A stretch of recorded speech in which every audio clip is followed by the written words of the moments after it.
Ano nga ba ang tsansa na itong si Pau Villonar ay makuha nitong Magnolia Chicken Templados para mabigyan sila ng mas malakas na lineup para dito sa darating na seasons ng PBA?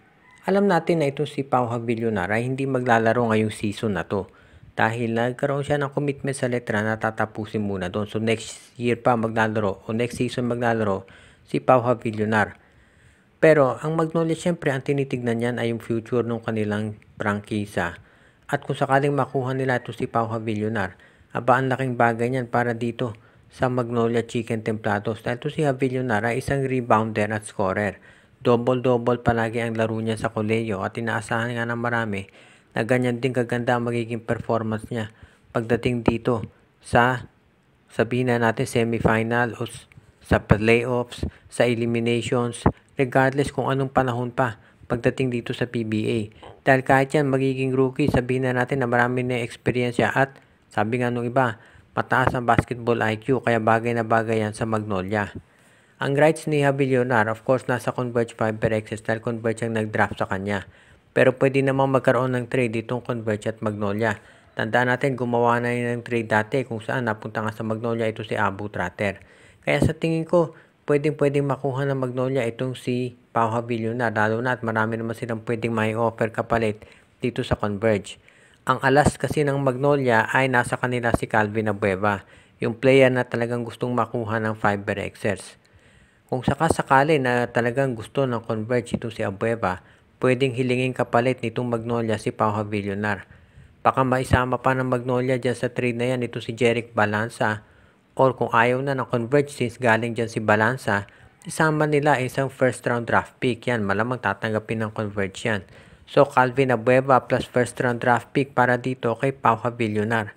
Sa tingin ng karamihan mukhang fair na yan at papayag na ang Converge. Sabi ng iba, hindi na dapat kunin ng Converge si Abueva pero talagang gusto yan ng management. Sa panig ng Magnolia, kung makuha nila si Pau Villonar, yan na ang papalit sa pwesto ni Abueva bilang small forward. O kaya naman pwede rin to na maging power forward kapalitan ni Xavier Lucero. At yan ang nakikita natin na magandang magagawa nitong Magnolia Chicken Templados ngayon pagdating dito sa kanilang lineup. Dahil syempre gustong gumawa ng pagbabago ng Magnolia para matiyak na sila ay magiging kasing level na nitong TNT at Ginebra. Para kasi doon sa mga fans ng Magnolia na nagsasabi dapat palitan na itong si Coach Chito Victolero, well mukhang malabo talaga mangyari yan. Dahil mukhang sa ngayon ang management determinado na ito si Coach Victolero ay manatili dyan sa pwesto. Kahit ano pang dahilan ng sabihin ng mga fans, talagang ganyan ang mangyayari. So mas mabuti pa na lang na kumuha na lang sila ng mga players na magagamit talaga at masasabi natin na magiging fit dito sa gustong mangyari nito si Coach Chito Victolero.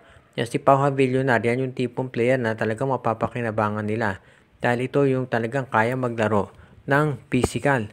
At alam na natin na nandyan na yung mga malalaking players katulad ni Xavier Lucero.